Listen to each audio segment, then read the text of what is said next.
Привет, это Алекс Мэй и очередной выпуск «Стыдно спросить», на этот раз из Дубая. Сегодняшний вопрос. Алекс, привет. Потеря эрекции в презервативе. Нормально ли это?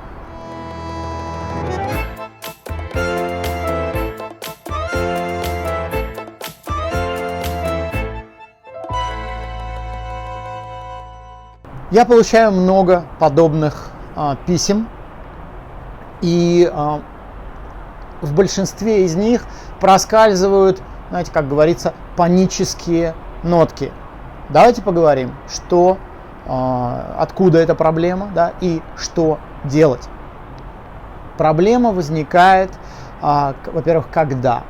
Проблема возникает либо когда человек презерватив надевает, то есть с эрекцией все в порядке до этого момента, человек презерватив надевает, эрекция пропадает. Вариант 2. Он одевает презерватив, все в порядке, вводит член во влагалище, и тут пропадает эрекция. Либо комбинация первого и второго. Пропала эрекция каким-то образом, либо он сам, либо с помощью партнерши опять эрекцию восстановил, вошел во влагалище, и эрекция пропала. Итак, поехали. Откуда проблема и как здесь быть? Что служит, если так можно выразиться, первым толчком к появлению подобного страха, да, подобной проблемы в целом?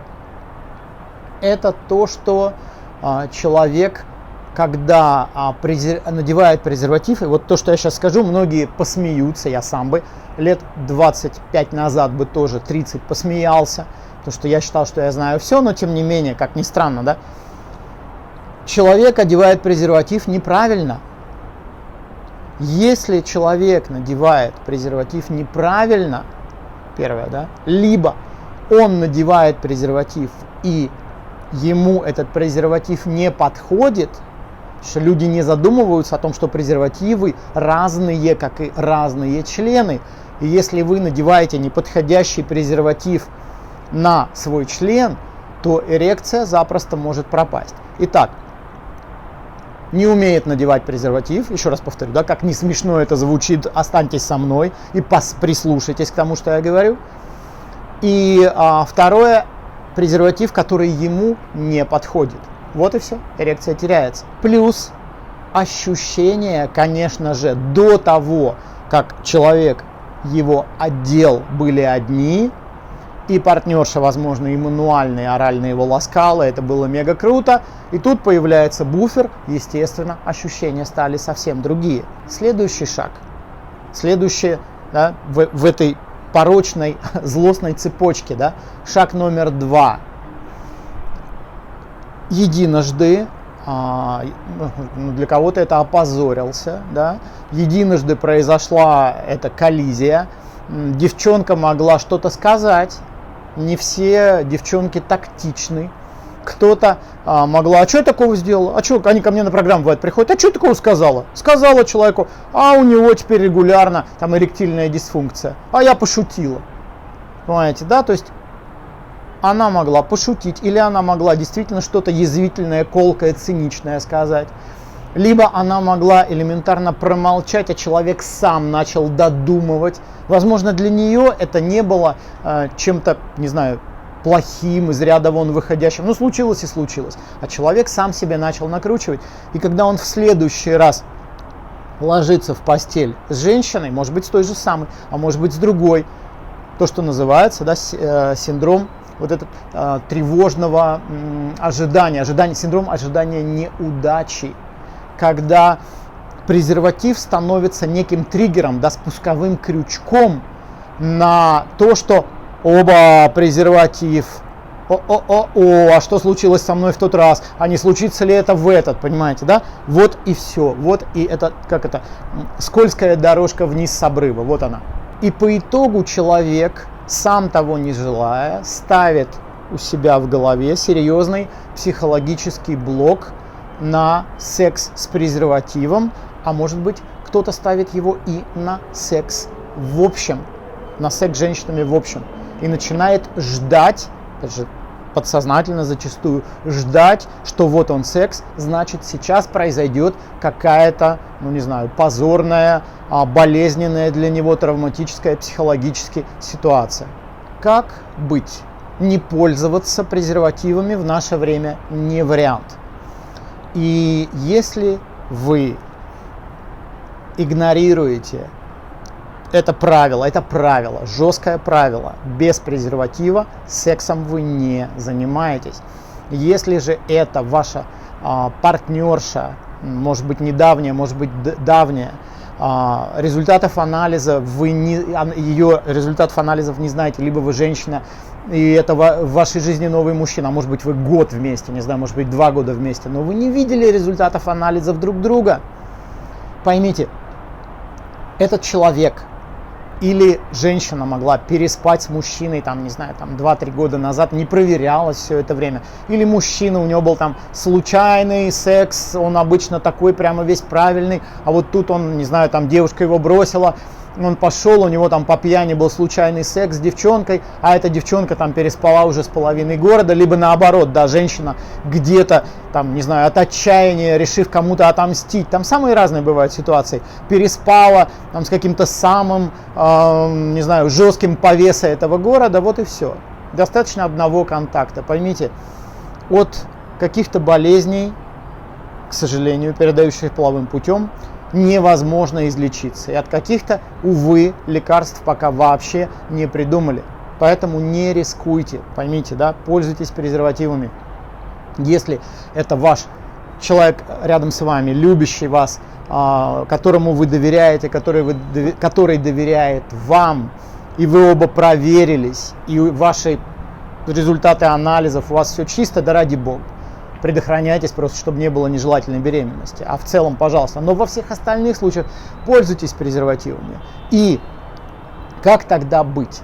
Первое. Как это не смешно звучит, еще раз говорю, да, не смейтесь. Научитесь правильно надевать презерватив. Из моей практики я могу вам сказать, что я поразился, какое большое количество людей, клиентов у меня было, когда им начинаешь объяснять про презервативы, проблема снимается. Люди элементарно не знали базовые вещи о них. Второе. Если вы теряете эрекцию в процессе секса, иными словами, надели презерватив, член во влагалище, и вот тут происходит потеря эрекции, понимаете, что толщина презерватива и размер имеют прямое к этому отношение. Иными словами, кто не знает, знайте, что презервативы бывают разной толщины и разного размера. Почему? Мы же как? Мы приходим в аптеку и говорим, дайте мне презервативы. А какие презервативы? Они бывают тонкие, они бывают толстые, они бывают, представьте себе, разных размеров. Почему? Да потому что члены разные, поэтому и презервативы разные. Так вот, подбирайте себе правильный, еще раз повторю, да, презерватив. Они бывают супер толстые, и это круто, если у вас, например, очень высокая чувствительность, проблема преждевременного семяизвержения.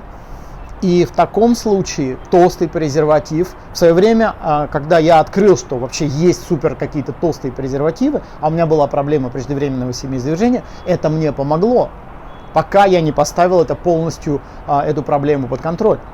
То же самое с размером, да, понимаете. И, кстати сказать, если у вас наоборот проблема, что чувствительность, когда вы надеваете презерватив, снижается, знайте, что есть супер тонкие презервативы, которые можно найти на интернете, заказать, ими пользоваться.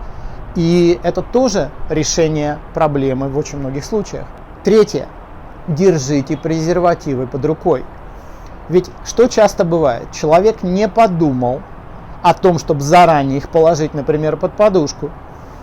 Происходит перерыв в процессе, то есть пауза некая в процессе секса. Ему нужно встать, ему нужно дойти до другой комнаты, он может их не сразу найти.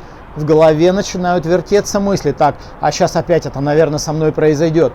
Ой, а девчонка-то, наверное, остыла. Слушай, а может она опять какое-то замечание скажет, какое-нибудь ядовитое, язвительное. Прошлая девчонка сказала, понимаете, да? То есть ваша женщина выпадает из потока, вы выпадаете из потока. Зачем? Зачем? Заранее сделайте так, чтобы презервативы у вас были в процессе секса под рукой. Протянул руку, достал, разорвал, надел. Все. Четвертое. Для кого-то это может показаться, не знаю, как это сказать, перебор, но, и кто-то может сказать, да я настоящий пацан, я этому совету не последую. Ради бога, лучше опозорься тогда с девчонкой, не вопрос. Но если не хочешь опозориться, послушай, что я сейчас тебе скажу. Мастурбируй в презервативе. Если эрекция теряется в нем, мастурбируй в презервативе. Это тренировка перед выходом на ринг. И постепенно, вполне возможно, кто-то себя таким образом натренирует, и у него будет сохраняться эрекция в презервативе. Пожалуйста. Пятое. Введите надевание, вот этот сам процесс надевания презерватива, введите его в процесс секса. Не делайте вот этот перерыв, когда бывает, да, в парах вот такое, что как бы все ставится на паузу, на холд. Так, стоп, сейчас я одеваю презерватив.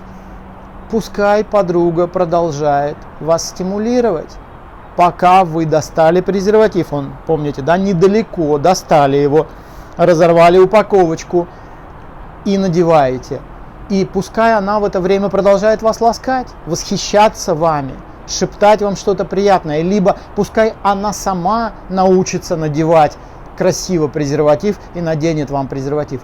Введите это, сделайте это частью любовной игры. Не делайте из этого вот это вдруг, знаете, как в фильме, да, разрыв пленки, непонятно что, в зале погас свет, пум, возбуждение спадает, сейчас, дорогая, сейчас я надену презерватив. Зачем? Сделайте это красиво, сделайте это элегантно, сделайте это частью вашего секса. Что еще может помочь? Единственное, да, сразу скажу, это может помочь, ну, не делайте это, не бросайтесь, если все остальное сработает. Это, как я вам даю, как некую экстру, да, это не обязательно делать, но в каких-то случаях может помочь принять, например, однократно Виагру, чтобы она бы выручила вас. Ведь достаточно буквально одного раза, чтобы разорвать вот эту вот связь в мозгу, что секс, одевание презерватива, я пока не знаю, вот какие-то советы услышал, пробую. Вас надо подстраховать. Виагра эту страховку вам даст. Одного раза, максимум двух, вполне достаточно, чтобы эта связь в мозгу разорвалась. Не подсаживайтесь ни в коем случае на Виагру. Еще один вам мой совет. Естественно, да, покупайте только настоящую, не подделки. И возьмите такой технический момент, да, возьмите, они бывают разной дозировки, 25 мг, 50 мг, 100 мг. Лучше взять 100 мг, но ни в коем случае не принимать целиком, а принять четвертинку от 100 мг. И если вы в какой-то момент почувствуете, да, что вам маловато, тогда принять еще четвертинку. Потому что в основном люди берут сразу передозировку. О, что тут побольше, чтобы наверняка. Не надо. Сделайте это правильно, грамотно, аккуратно, и все у вас будет в порядке. На этом все. Это был Алекс Мэй. Очередной выпуск «Стыдно спросить» отсюда из Дубая. До новых встреч. Пока.